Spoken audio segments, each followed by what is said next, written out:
All right. Good morning. We're Sylvia and Fred Black.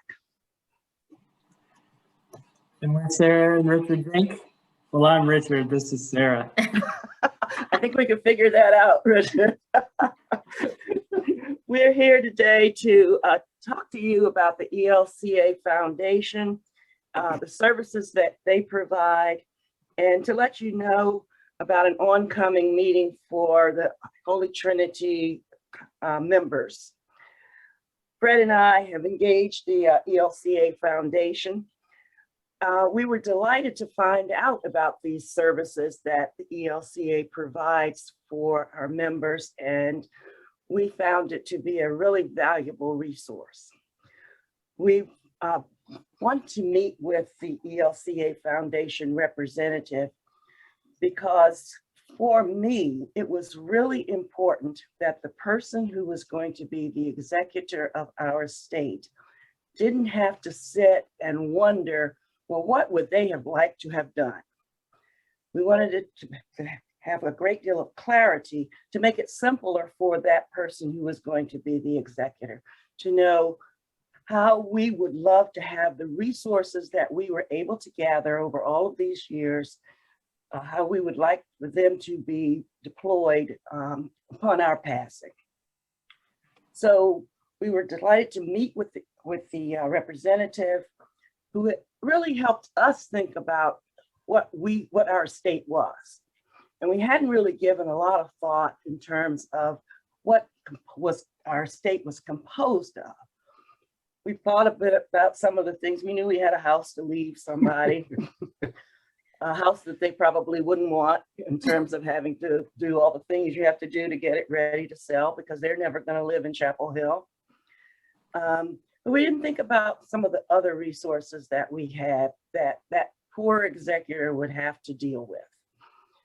And so we wanted to make it very clear that we wanted to leave money for our heirs, but we also had some organizations, to include Holy Trinity, that we were very, very dear to us.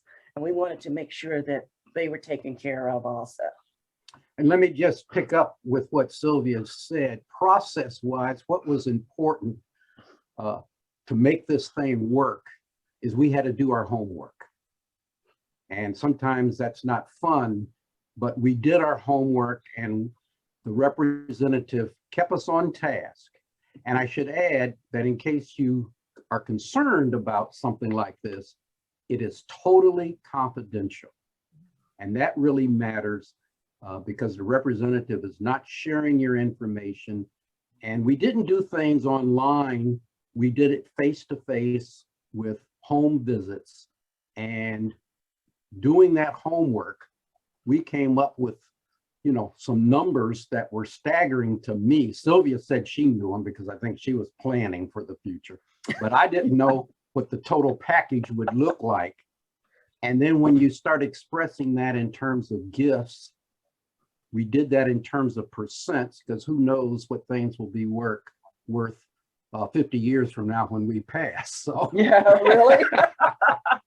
So the fact that this was a personal service provided at no cost to us by the ELCA Foundation was a bonus.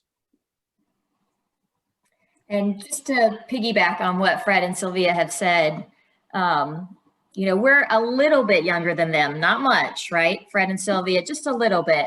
But we have young children still in our home. We have a 14-year-old and an 11-year-old, and we always thought estate planning was about giving everything to our children, making sure our children were taken care of. And so our wills basically leave the whole kit and caboodle to them. And through a conversation with Stephanie, we learned that our charitable priorities that we have in our current budget, right? Our whole budget now does not go to our children. We support the church, we support other charities, we have other foundations that we're interested in. There's no reason those priorities in our current life should not be part of our estate planning. There is a way to take care of both of our children and the charitable priorities we have in life, and that we've taught them. So that was a really eye-opening concept to us, that our estate planning, even being in our 40s and still having children at home, can include those organizations that are very important to us now and still provide for our children. And it's really not too early to start thinking about this and planning for it. I think the other thing that, back on Sarah, one of the other things that was important to us is that when we pass, the person who will be our state executor probably doesn't have any idea about all of the organizations that we hold dear. And so they might know about Holy Trinity, but they may not know about the endowments of Holy Trinity. They might know that we are Habitat supporters, but they might not know that we also support Fund for Leaders at ELCA. And so they have no idea of the broad spectrum of our interests and who we would really like to continue to support even upon our death. Well, thanks everyone for sharing your thoughts. And I'm Richard Zink. I'm the 2021 chair of the Endowment Committee, and thanks Sylvia for bringing up the endowments. So it was important for the committee to make sure that Holy Trinity members were aware of the ELCA Foundation and the consulting services that they provide towards estate planning.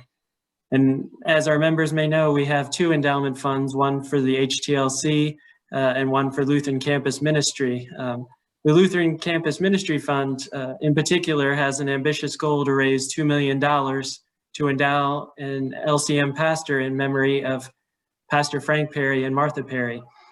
And the fund currently has a value of approximately $180,000, and reaching this goal will require our generous members to consider other ways of giving.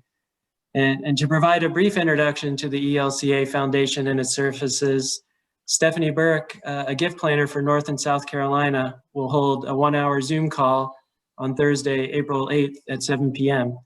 Now, this meeting will be recorded, but attending live will give you the opportunity to ask questions. And Stephanie has some history with Holy Trinity. Her daughter Madison participated in Lutheran Campus Ministry, and Stephanie was the one who painted the upside down portrait of Jesus at one of our past services. So I'll stop talking now. I'd like to introduce Stephanie Burke, who can tell you a little bit more about the ELCA Foundation. Mother of Maddie. Nobody knew her as Madison. Madison. Yeah, her own family calls her Maddie as well. So thank you, Richard. Thanks, Sarah and Sylvia and Fred. It's really wonderful to be here. Richard got it right. My official title is the Regional Gift Planner for the Carolinas for the ELCA Foundation, and I talk about legacy planning and help putting plans in place to tell faith stories into the future. But I like to think of it as this. I am a Sherpa with you on one of the most important legs of your faith journey.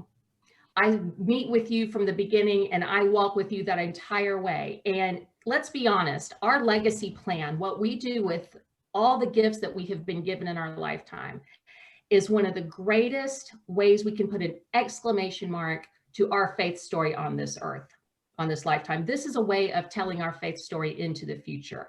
And this meeting that Richard talked about, the Zoom call, I'm going to talk about ways to do that, because I guarantee you, and I bet the Blacks would back me up on this, that there are ways to be generous beyond your lifetime that you're not even aware of. Richard and Sarah, would you agree that you are, yes, you're nodding, and I'm not paying them to do that. It doesn't cost anything. This doesn't cost anything at all. I am supported by the church, by the synods. The dollars that come into mission support help make sure that my position is there to help all the Lutherans across the Carolinas. So I highly encourage you, even if you haven't given this a thought at all, please join this meeting, because it will open your eyes to the ways that you can help cultivate a culture of generosity at Holy Trinity and live generosity into your faith story beyond your lifetime in ways you haven't even imagined. I guarantee that will happen. And then if it's something you want to continue to talk about, we can get into one-on-one, whether it's on Zoom or whether it's face-to-face, God willing. You know, my second dose is coming. So please attend. Please attend. It'll be wonderful to meet you even online and to say thank you for your ministry to the town of Chapel Hill and to my family. And I truly hope you'll be there. It'd be wonderful to meet you.